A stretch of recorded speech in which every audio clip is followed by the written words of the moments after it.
The sound of splintering wood is not exactly what you want to hear before breakfast, but there it was again me, ranch gate groaning and snapping like some old war veteran as Karen's pristine white SUV barreled straight through it. Like she was charging in a battle, and my land was just some checkpoint she could blast through. For her, my ranch wasn't property, it was a shortcut. She didn't wave, didn't ask, didn't even slow down, just sunglasses on and Queen of Suburbia mode fully activated, blazing a path straight across my morning. The first time, I figured it had to be a mistake, maybe she was lost, maybe GPS gone rogue. The second time, I thought she was testing the waters, seeing how much she could get away with. By the third, there was no doubt she was daring me. And let me tell you, I'm not the kind of guy who backs down from a dare, especially not when it comes to my own land. Here's the thing, when I bought this ranch on the edge of Pine Hollow, all I wanted was a little peace and quiet, you know? Just some wide open sky, cows grazing at sunrise, a heavy cedar gate I built myself swinging shut with that satisfying thud that told the world, yeah, this is mine. After 30 years of construction jobs and breathing dust, after getting bossed around by HOAs who cared more about mailbox colors than actual living, I was ready for a break. My land was outside their jurisdiction, to no dues, no rules, no answering to some clipboard-wielding committee president. But Pine Hollow HOA? They acted like they owned everything as far as the eye could see. And Karen, well, Karen was their queen. First time I met her, she rolled up slow, window halfway down, hair perfectly in place, a bumper sticker screaming HOA strong, smile as fake as her acrylic nails. Lovely place, she said. Before I could reply, she mashed the gas and plowed through my closed gate, hinges screeching, cedar scraping, and by the time I realized what happened, she was already halfway across my pasture, dust swirling in her wake like she just won something. I spent that night out there, muttering and fixing the gate, figuring, all right, maybe she's just clueless. But of course, a week later, bam, here she comes again, full speed, not even slowing down this time. I ran out to the porch, waving my arms, shouting, hey, that's private property. And you know what she does? Leans out the window, smirking, and yells, community easement, before disappearing again in a trail of dust. Community easement. Like she just declared it from a mountaintop. My blood boil died, read my deed 100 times. There was no easement, no shared road, no right-of-way. But Karen said it like it was gospel, like the word of Karen outweighed the law. I went down to the feed store for supplies, and, wouldn't you know it, the old-timers there just shook their heads. She runs the HOA like her own kingdom, one said. Best to let her be, another muttered. But letting her be meant letting her tear down my gate every week, like she owned it and that wasn't happening. Not on my land. The third time I caught her in the act SUV idling at the gate, her smirk daring me to say something. You ought to keep this open, she said, like she was doing me a favor. This is my property, I shot back. You're trespassing. She just laughed, lips curling like she'd tasted something sour. Don't be so selfish. It's community spirit, she says. I laughed, nothing about it was funny, but what else could I do? She didn't turn around. She didn't stop. She just drove through again. After that, it wasn't just about cedar and hinges.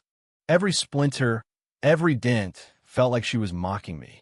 And then other HOA board members started following her lead convoys of minivans and sedans cutting through my land like they'd all been given a personal invitation.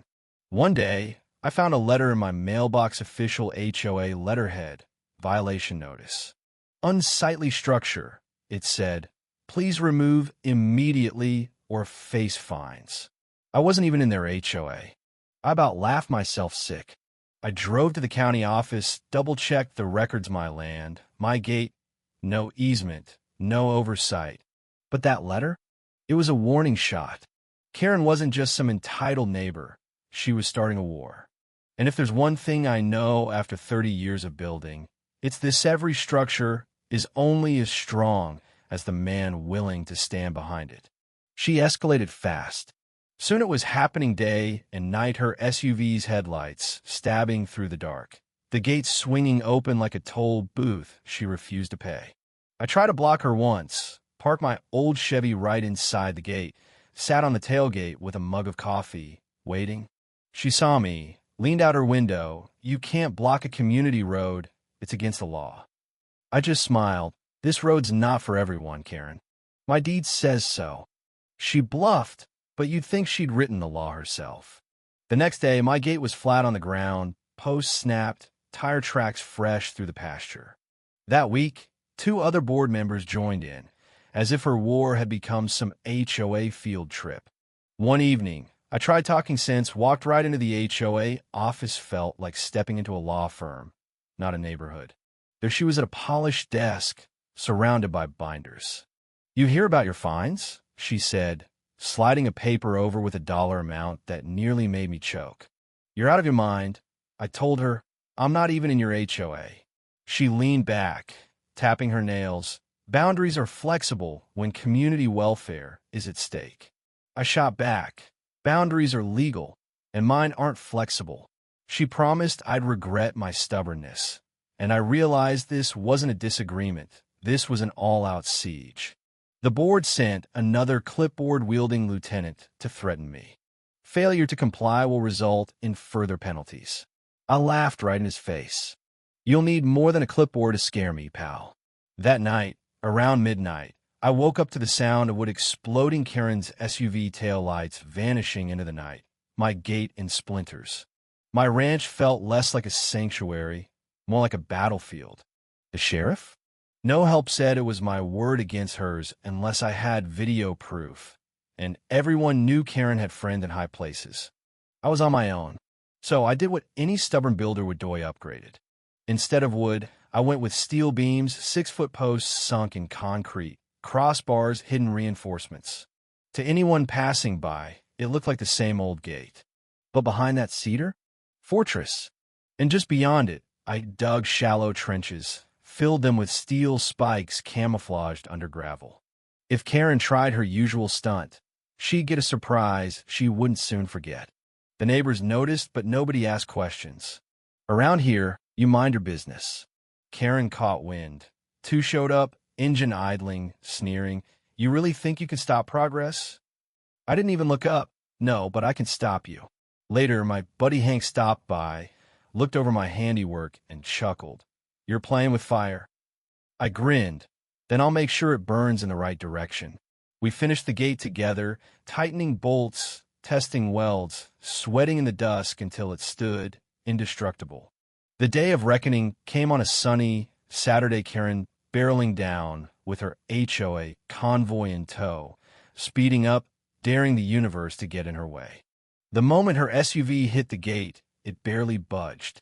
Steel crashed, airbags blew, tires shredded as they hit the hidden spikes.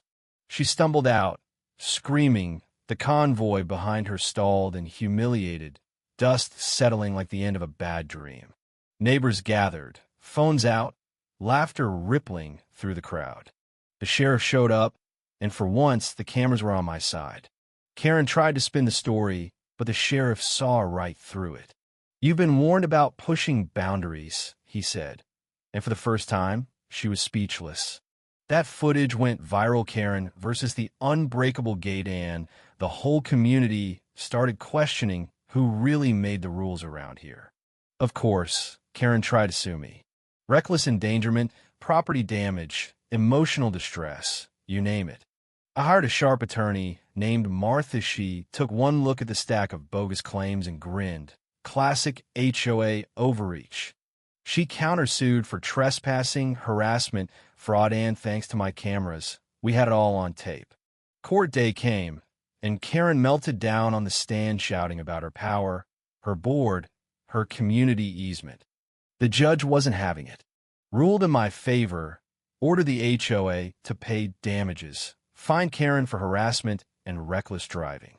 The footage hit social media. The HOA's reputation tanked, and one by one, her supporters abandoned ship.